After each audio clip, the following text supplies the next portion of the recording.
Calon Tumbal Pesugihan, Part 48, Diusir. Denny rasanya ingin sekali menghilang dari hadapan semua orang saat dirinya menjadi pusat perhatian akibat celetukan Agil. Ia berharap bisa keluar dari rumah saat itu untuk membantu Yusuf dan Kalin yang sedang mengurus pembeli bubur. Rini datang tak lama kemudian bersama Vira dan Kira. Mereka tampak ikut membantu Kalin dan Yusuf menyajikan pesanan bubur bagi yang akan makan di warung tersebut. "Pak, Denny boleh keluar?" tanya Denny, berbisik. "Enggak boleh. Bapak tahu kalau kamu ingin dekat-dekat sama Neng Rini. Bapak paham, tapi ini kita lagi membahas rencana pernikahannya adik kamu. Jadi tolong, pengertianlah sedikit," jawab Jaya, ikut berbisik. Dinda dan Agil tampak begitu serius mendengarkan penjelasan dari Hamid serta Janah. Di luar, semua orang sedang sibuk dan berbagi tugas agar tidak ada pekerjaan yang tertunda atau terbengkalai. Vira mengambil alih tugas mencuci mangkuk dan gelas.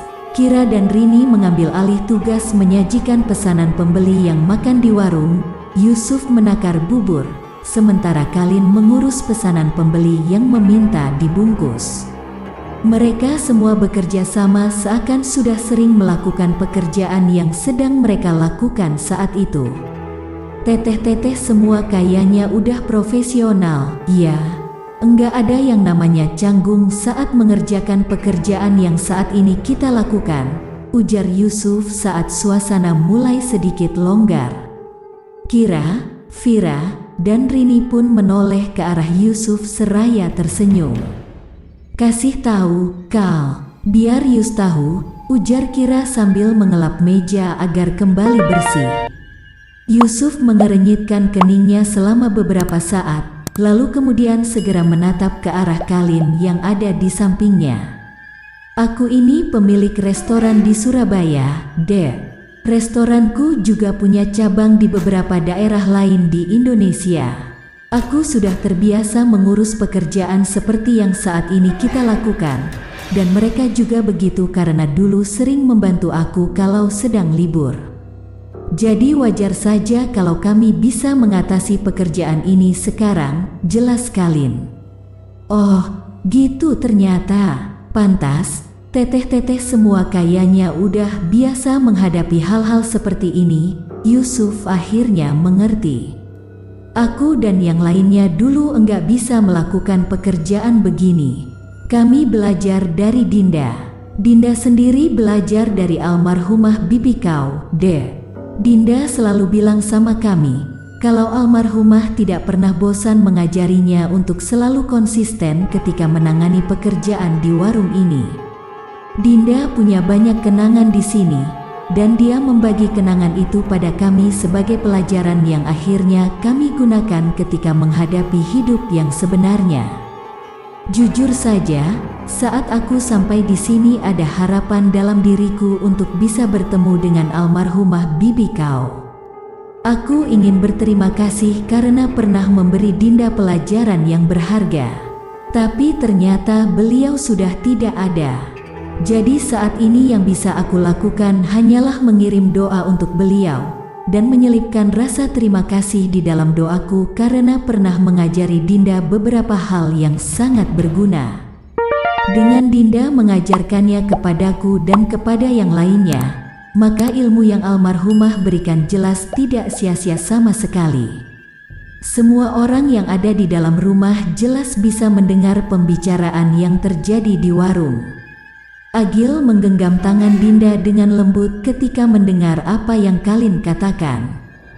Jaya pun tersenyum saat bertemu tatap dengan Dinda, dan hal itu membuat Dinda ikut tersenyum. "Emak bilang sama Dinda bahwa emak terpaksa pergi sebelum waktunya, Pak," ujar Dinda tiba-tiba.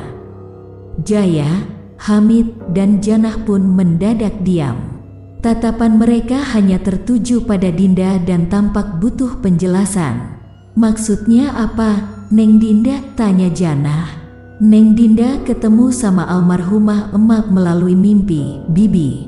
Neng Dinda udah cerita sama Agil dan Agil udah cerita sama Denny.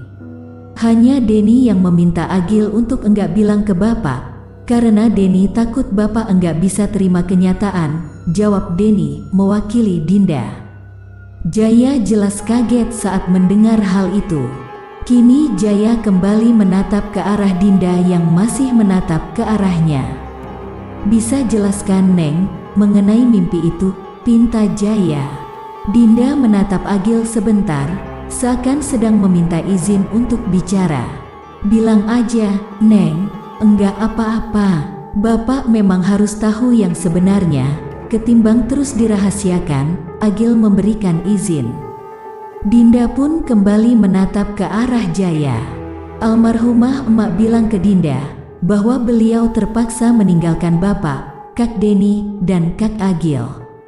Karena pada saat itu, jika bukan almarhumah emak yang mengambil tanggung jawab tersebut, maka pilihan lainnya adalah bapak, Kak Denny, atau Kak Agil yang akan pergi sebelum waktunya. Almarhumah emak juga bilang sama Dinda, kalau sebenarnya Kak Agil adalah sasarannya waktu itu. Tapi almarhumah emak enggak mau Kak Agil kenapa-napa. Almarhumah emak mendadak ingat pada Dinda dan mendadak yakin kalau Dinda akan kembali untuk Kak Agil. Jadi saat itu almarhumah emak mengambil keputusan sendiri bahwa sasarannya harus berpindah pada dirinya. Jelas Dinda berusaha untuk tidak membuat Jaya shock. Maksudnya saat itu Jaya berupaya menahan air matanya. Almarhumah emak memilih dirinya yang menjadi sasaran tumbal. Dinda pun mengangguk dengan kedua mata berkaca-kaca. Tumbal apa? Kenapa jadi bawa-bawa tumbal? Siapa yang menumbalkan? Tanya Hamid, sedikit kaget dengan pembicaraan saat itu. Jaya pun mencoba menahan diri untuk tidak menangis demi menjaga perasaan kedua anaknya. Denny, keluar dulu sok sama Agil dan Neng Dinda. Bapak mau bicara dengan Mamang dan bibi kamu, pinta Jaya. Iya, Pak, jawab Denny, yang kemudian langsung membawa Dinda dan Agil keluar dari rumah. Pintu rumah itu kembali ditutup agar tak ada pembicaraan yang terdengar dari dalam sampai ke warung. Dinda duduk pada salah satu meja yang sudah diduduki oleh Rini bersama Agil. Denny menyusul tak lama kemudian setelah mengambilkan satu mangkuk bubur untuk Dinda yang belum sarapan. Jadi bagaimana Kak Agil? Dinda, udah ada keputusan? Tanya Vira.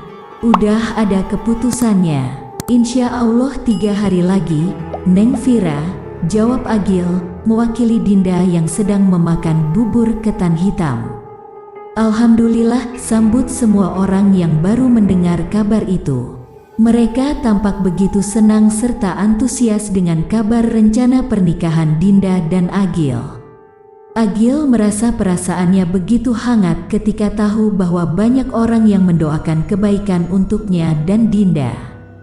Namun sayang rasa hangat itu hanya sebentar sekali terasa, karena tak lama setelahnya sosok Hesti tiba-tiba muncul di ambang pintu warung. Mau apa kau kesini? Tanya Kalin dengan tegas. Tatapan Hesti terarah kepada Dinda yang sedang duduk bersama Agil dan saling berdampingan. Neng Dinda, aku mau bicara sama kamu, tegas Hesti. Tanpa mengindahkan pertanyaan Kalin, satu Rini bangkit dari kursinya dan menatap ke arah Hesti dengan tajam. Enggak ada, kamu enggak boleh bicara dengan Dinda, apapun alasannya, tegas Rini. Janah keluar dari dalam rumah dengan wajah marah luar biasa yang tertuju kepada Hesti. Pergi kamu perempuan laknat, enggak usah kamu pura-pura menunjukkan seakan masih cinta sama Agil. Kamu enggak pernah cinta sama keponakan saya. Kamu hanya pura-pura cinta sama Agil karena ingin menyakiti Neng Dinda. Kamu itu busuk, pergi kamu dari sini, pergi, usir Janah dengan keras. Beberapa orang tetangga melihat hal itu dan salah satunya adalah Salma, orang yang pernah menyaksikan tentang Agil, Hesti, dan Dinda di masa lalu. Neng Hesti, pulang sana. Urus aja suami kamu sendiri. Jangan ganggu Agil lagi atuh. Perempuan itu harus tahu malu. Kamu yang ninggalin Agil, kamu juga yang enggak rela kalau akhirnya dia dekat kembali sama Neng Dinda. Dasar aneh, ejek Salma dengan terang-terangan. Mendengar hal itu, kedua mata Hesti pun langsung berkaca-kaca. Namun sayang, sekalipun dia menangis tetap saja tidak ada yang bersimpati kepadanya. Bersambung. Makin menarik dan penasaran dengan cerita selanjutnya kan? Terus pantengin channel Asal Gawe. Jangan lupa like, komen, subscribe, dan bagikan, serta tonton video lainnya. Salam sehat dan sukses untuk semua.